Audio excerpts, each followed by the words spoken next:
There's no activity more social than music making.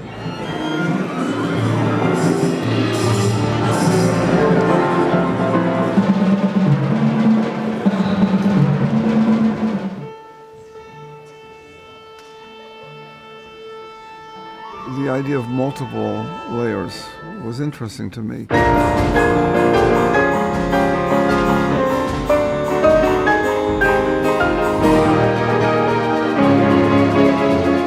I wasn't thinking of the traditional relationship where there's the soloist and then there's the orchestra, and then it's the relationship of those two.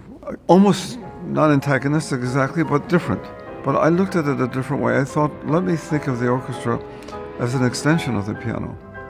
In other words, if they had an extra hand or two. It was very emotional for us because that was also the first time we were meeting with him.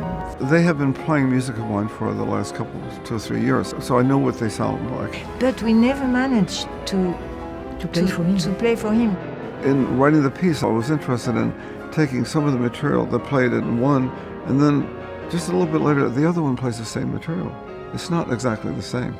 That they actually play differently. The roles change a lot, and even the hands change a lot.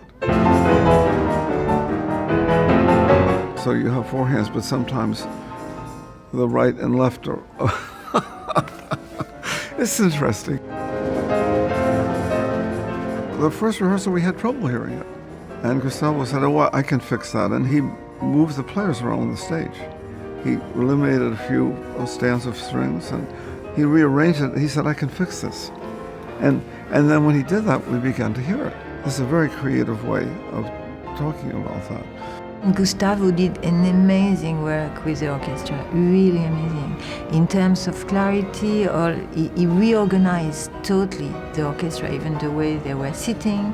Then the piece was really clear. And all the dialogue between the orchestra, and sometimes they are a support for us, and sometimes we are a support for them. By the end of the rehearsal, I began to hear that the first movement and the second movement, there's a joyfulness in the music which I wasn't aware of before. When I'm writing it, I'm not thinking that way at all. So people say, what did you intend? Who knows? I'm trying to write the piece. Intention has nothing to do with it. I was talking to Gustavo afterwards, and I said, you know, the first and second movement are very joyful, and the third one is very nostalgic. And he said, yes, I hear that too. But if he had asked me last week, I wouldn't have been able to say that. This music and this third movement, which is so beautiful, which is very slow, very melancholic, like that.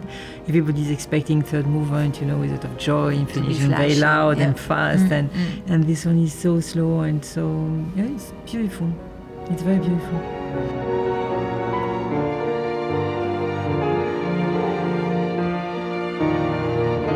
I've been writing a lot of music for a long time, and I've learned to just let the door open and let the music come in. I don't go out looking for it.